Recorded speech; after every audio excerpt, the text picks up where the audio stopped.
बचा लीजिए मेरी बेटी को, नहीं तो मैं जीकर क्या करूंगी।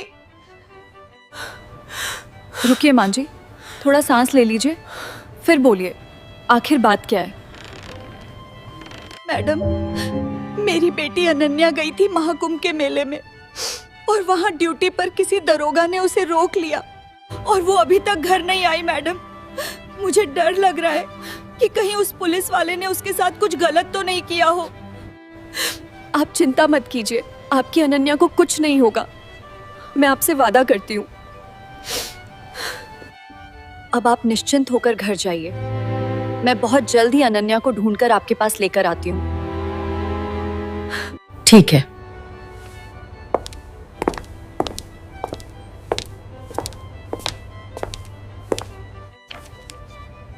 ये आखिर चल क्या रहा है महाकुंभ के मेले में, जो रोज रोज शिकायतें बढ़ती जा रही हैं।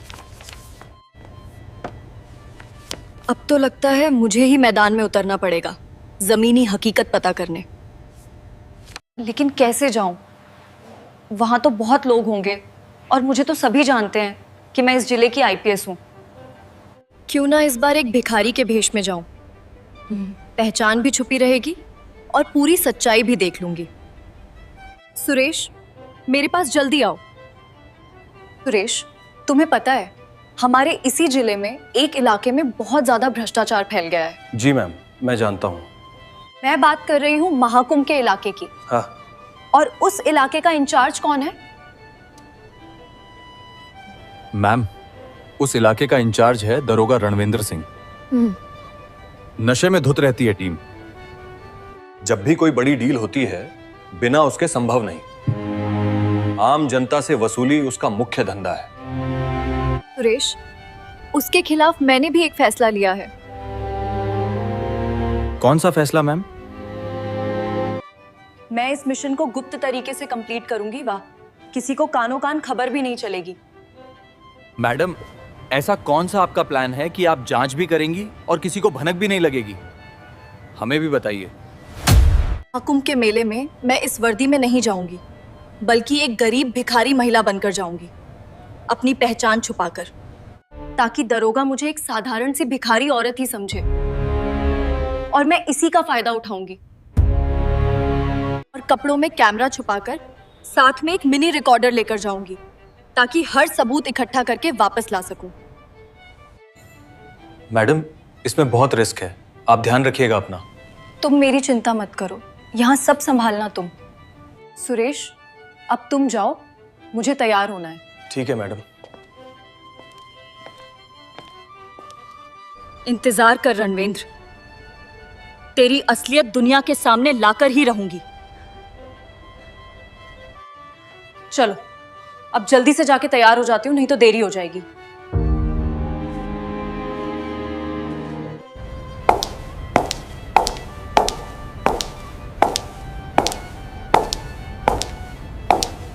इन कपड़ों को उतार देती हूँ और कोई गंदा और फटा पुराना कपड़ा पहन लेती हूँ।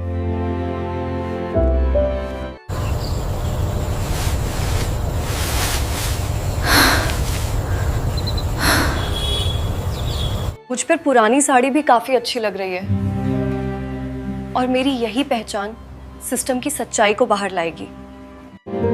अब तो पूरी तैयारी हो गई है, अब चलती हूँ महाकुंभ की ओर।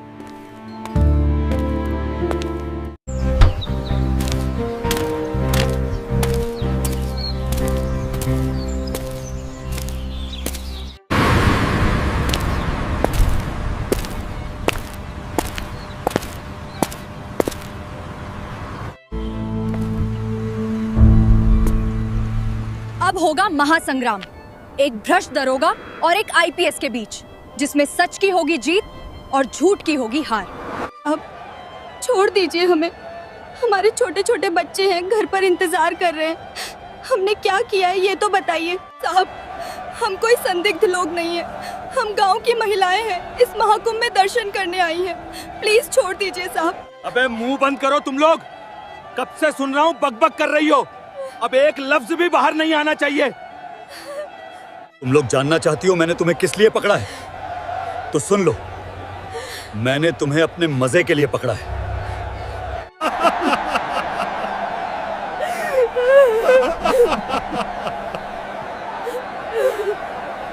साहब, आप जब आदेश देते हैं ना कि इनको पकड़ लो, तो बड़ा ही मजा आता है रोज नया नया शिकार पकड़ने में। साहब, फिर अब इन लोगों का क्या करना है? कोई तरीका बताइए ना कि इनका भी कुछ कर दिया जाए। इनका क्या करना है? शाम टाइम थाने चलेंगे साहब, वहां इनको भी भर ले जाएंगे, 2-3 दिन रखेंगे। क्यों रे बुढ़ाऊ, मेरे से भागकर जा रहा था? मेरी भी चील की निगाहें हैं, कोई बचकर जा नहीं सकता। साहब, मैं कहीं बचकर भाग नहीं रहा था, मुझे काम था, इसलिए बिना देखे किसी की तरफ चला जा रहा था। आखिरकार मैं महाकुंभ पहुंच ही गई। अब जल्दी से दरोगा रणवीर को ढूंढती हूँ। देखो कहाँ वसूली कर रहा है।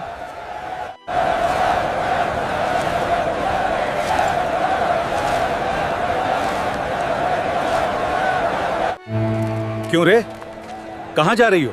साहब कहीं नहीं जा रहे हैं, बस महाकुंभ में घूमने के लिए आए हैं। इतना गिर गया है ये दरोगा, बेबस लोगों की मजबूरी का फायदा उठाता है और उन्हें सताता है। दरोगा रणवेंद्र सिंह, हो रहा है तेरा भी वीडियो रिकॉर्ड। जो तू इस समय कर रहा है, तेरी असलियत बहुत जल्द सबके सामने आएगी।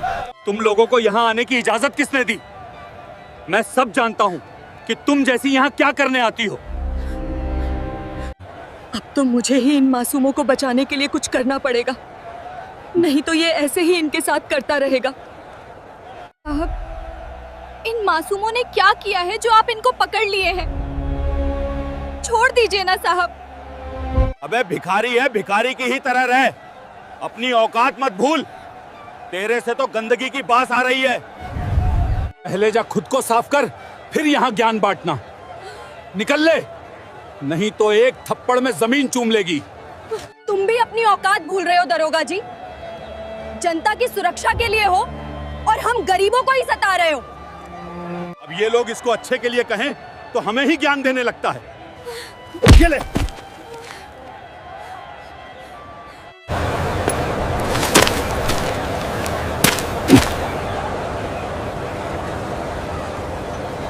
कैसा लगा मेरा थप्पड़? मैं चाहे जितना सोचूं कि नहीं मारूंगा, लेकिन तुम जैसों की वजह से मैं अपना कंट्रोल खो देता हूं। कर ले दरोगा, तुझे जो करना है, लेकिन तेरी यही गलतियां तेरे इस घमंड को मिटाएंगी।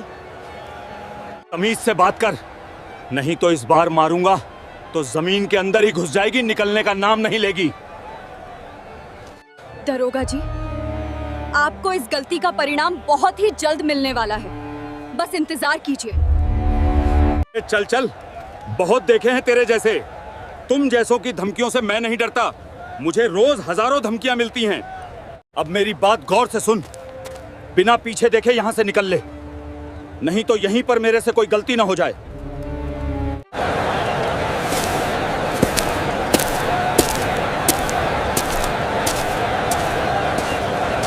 हाल पर जो मेरे थप्पड़ लगा है और जो दर्द है, ये सिर्फ एक दर्द नहीं है, ये इन गरीबों की आवाज है। मैडम, आप क्यों साहब से भिड़ गईं? आप तो भिखारी हैं, आपको क्या मतलब उनसे? करने दीजिए जो करना है। भैया, मुझसे रहा नहीं गया उन मासूमों के साथ अत्याचार होते देख, इसलिए मैंने बोल दिया। अरे आपको नहीं पता है कि ये दरोगा कितना खूंखार है? आपकी किस्मत अच्छी थी कि आप भिखारी थीं, इसलिए उसने आपके शरीर से आ रही गंदगी की वजह से छोड़ दिया। अगर आप कोई अच्छे खासे घर की होती तो। क्या भैया, मुझे भी बताइए, आखिर ये दरोगा क्या करता है आम लोगों के साथ? मैडम, मैं आगे नहीं बता सकता। अगर ये बात साहब को पता चल गई तो मेरी जान पे आ जाएगी। भैया प्लीज बता दीजिए, मैं आपके सामने हाथ जोड़ती हूँ। ठीक है मैडम, बताता हूँ। मैडम, आप मेरी भी एक बात मानिएगा, कृपया ये बात किसी को मत बताइएगा। मेरी भी बीवी बच्चे हैं। अरे भैया, आप क्यों डरते हैं? मैं तो एक भिखारी हूँ और मैं भला किससे बताऊंगी? ठीक है, अच्छा। ये दरोगा जो है, इसका नाम रणवेंद्र सिंह है और ये इस महाकुंभ मेले में रोजाना आता है और हर जगह अपनी ही मर्जी चलाता है। ये सभी दुकानदारों से रोजाना 1000 रुपए लेता है, चाहे किसी की कमाई हो या ना हो, और जो नहीं देता उसे मारता पीटता है। जो महिला दुकानदार होती हैं, अगर उन्होंने हफ्ता नहीं दिया तो वो उन्हें अपने साथ थाने ले जाता है। और आप आगे तो जानती हैं। अब ये तो बात हो गई दुकानदारों की। अब मैं बताता हूं कि ये यहां पर आए तीर्थ यात्रियों के साथ क्या करता है। दरोगा सुबह 10 बजे के बाद सेक्टरों में बैरिकेड लगा देता है और सभी यात्रियों को जो गरीब दिखता है उन्हें रोकता है। मनचाही रकम वसूलत है। जो पैसे नहीं देता उन्हें थाने ले जाने की धमकी देता है और ले भी जाता है। जब परिवार के सदस्य थाने पैसा लेकर जाते हैं तब वो उनको छोड़ता है और उनकी हालत देखकर तो आप भी हैरान हो जाओगी। बस कीजिए भैया, अब मुझे पता चल गया कि ये दरोगा 1% सही नहीं है। भैया अब मैं चलती हूँ, मुझे घर पे थोड़ा काम है। ठीक है मैडम।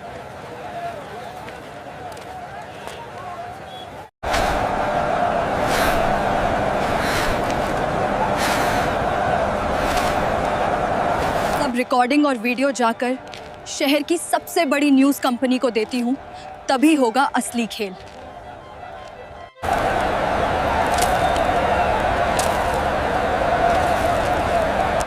गार्ड जी, मुझे मैनेजर से मिलना है, कुछ जरूरी काम है। गेट खोल दीजिए।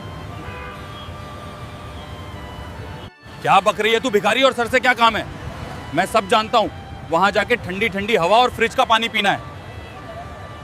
अब मेरी बात मान और यहां से निकल ले, नहीं तो एक फोन करूंगा और सीधा अंदर जाएगी। आप मुझे गलत समझ रहे हैं। मैं कोई भिखारी नहीं हूँ। मैं इस जिले की IPS रानी मिश्रा हूँ। आप मेरा विश्वास कीजिए। मुझे यहाँ के मैनेजर को एक बहुत बड़ी खबर वायरल करने के लिए देनी है। आप जाइए और जल्दी से बुलाकर लाइए। नहीं बुलाऊंगा, जाकर लें जो करना है। तुम जैसे भिखारी कोई ना कोई मौका ढूंढते ही रहते हो बड़ी बड़ी जगहों में जाने के लिए। क्या हुआ, क्यों शोर मचा रहे हो? कुछ नहीं सर, ये जो भिखारी है ये आपसे मिलने के लिए कह रही थी, मैं मना कर रहा था इसे।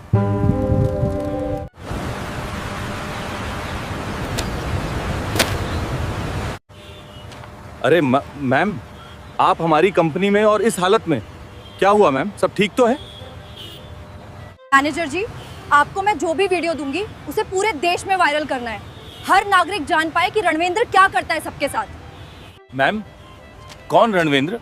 आखिर बात क्या है, साफ साफ बताइए। अरे कोई मुझे भी बताया, यहाँ चल क्या रहा है? कौन है ये महिला? सुन ले गार्ड, ये कोई आम महिला नहीं है। ये जिले की जानी मानी IPS अधिकारी रानी मिश्रा है। मैं बात कर रही हूँ दरोगा रणवेंद्र सिंह की। मैंने सभी सबूत इकट्ठा कर लिया है, उसकी वसूली और गरीबों से बदतमीजी के।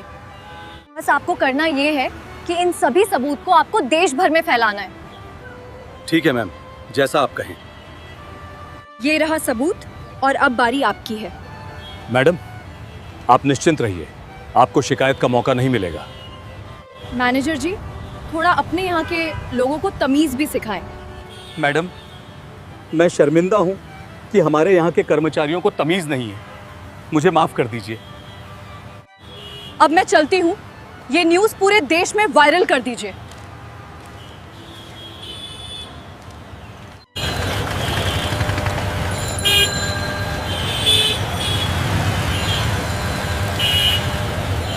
अब जल्दी से ये कपड़े चेंज कर देती हूँ और वर्दी पहन लेती हूँ, ऑफिस चलना है।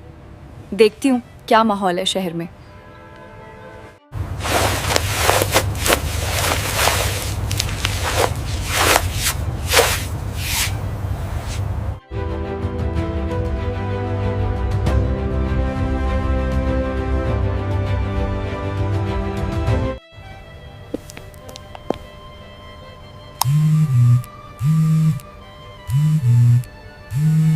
सुरेश, क्या हाल है शहर में? लोग क्या रिएक्ट कर रहे हैं? मैम, शहर में तो जैसे दरोगा के लिए भूचाल आ गया है। लोग जैसे जैसे वीडियो देख रहे हैं वैसे ही सड़कों पर उतर रहे हैं। सभी बोल रहे हैं जनता को न्याय चाहिए, ऐसे भ्रष्ट दरोगा को हटाओ। रणवेंद्र सिंह का पर्दाफाश, बड़ी खबर निकलकर सामने आई। IPS ने किया बड़ा खुलासा। भिखारी बन IPS खुद पहुंची वसूली क्षेत्र महाकुंभ में और किया गुप्त तरीके से मिशन कंप्लीट। साधारण लोगों को न्याय चाहिए, पुलिस की गुंडागर्दी नहीं चलेगी। साधारण लोगों को न्याय चाहिए, पुलिस की गुंडागर्दी नहीं चलेगी। न्याय चाहिए, न्याय। राष्ट्रपति को न्याय दिलाना होगा। मैडम, तो सबूत साफ है, जनता भी न्याय मांग रही है, तो हम लोग दरोगा को गिरफ्तार क्यों नहीं कर लेते?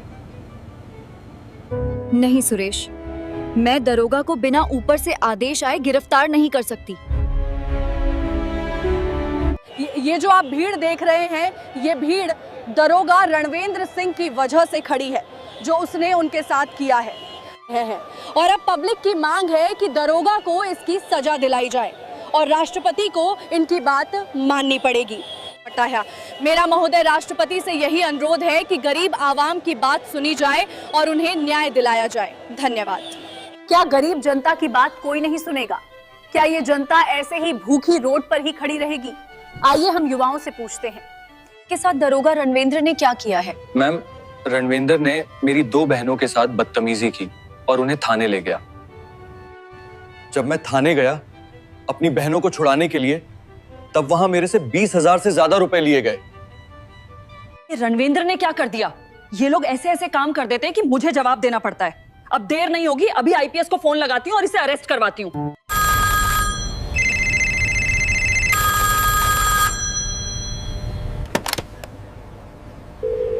जी मैं बताइए, कुछ काम था क्या?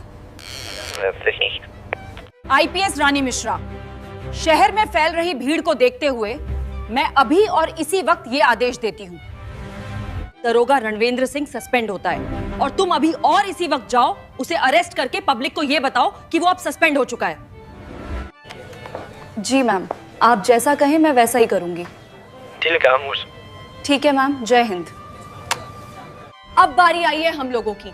अब सभी गाड़ियां आप लोग तैयार करो और अब हमें रणवेंद्र सिंह के थाने की तरफ चलना है। ठीक है मैम, हम लोग रेडी हैं, चलिए।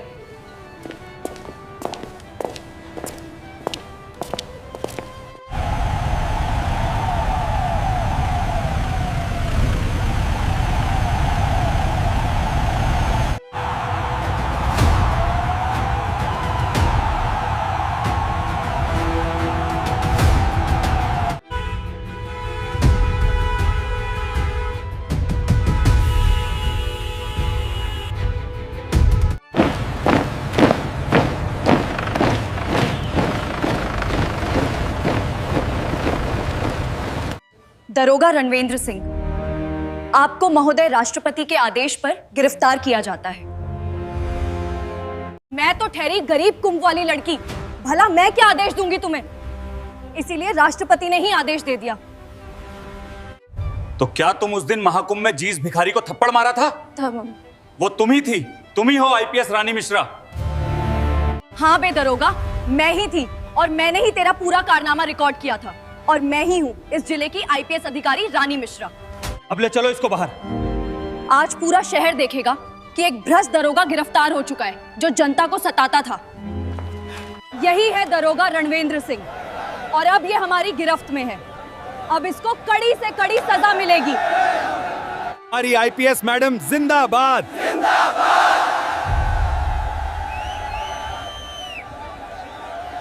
मैं हरदम आप लोगों से यही बात कहती हूँ कि सच का साथ दीजिए और जो गलत करें आपके साथ उसे छोड़िए नहीं।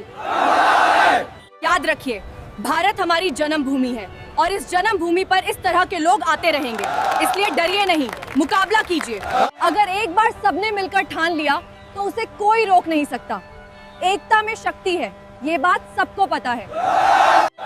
ये दरोगा सिर्फ मेरी वजह से नहीं बल्कि आप सभी के सहयोग से गिरफ्तार हुआ है। धन्यवाद। आईपीएस मैडम जिंदाबाद। आईपीएस मैडम सलामत रहे। तो दोस्तों, यही थी एक जांबाज और निडर आईपीएस अधिकारी रानी मिश्रा की कहानी, जिसने भ्रष्ट दरोगा का पर्दाफाश किया और जनता को न्याय दिलाया। तो दोस्तों, ये कहानी अगर आपको पसंद आई हो तो हमारी वीडियो को एक लाइक जरूर कीजिए और हमारे चैनल को सब्सक्राइब करके हमारी YouTube फैमिली का हिस्सा जरूर बनिए और हमें कमेंट में बताइए आप ये वीडियो दुनिया के किस कोने से देख रहे हैं, क्योंकि जब आप कमेंट करते हैं ना तो पढ़कर बहुत अच्छा लगता है। तो जरूरी सूचना, ये कहानी पूरी तरह काल्पनिक है। इसमें वर्णित सभी पात्र, घटनाएं, स्थान और परिस्थितियां लेखक की कल्पना पर आधारित हैं। कहानी में दर्शाए गए दृश्य किसी भी समुदाय, संस्था या देश की भावनाओं को ठेस पहुंचाने के लिए नहीं है। इसका उद्देश्य केवल मनोरंजन और कहानी कहने की कला को प्रस्तुत करना है। किसी भी वास्तविक व्यक्ति, घटना, स्थान, संगठन या परिस्थिति से इसका कोई भी संबंध मात्र संयोग होगा।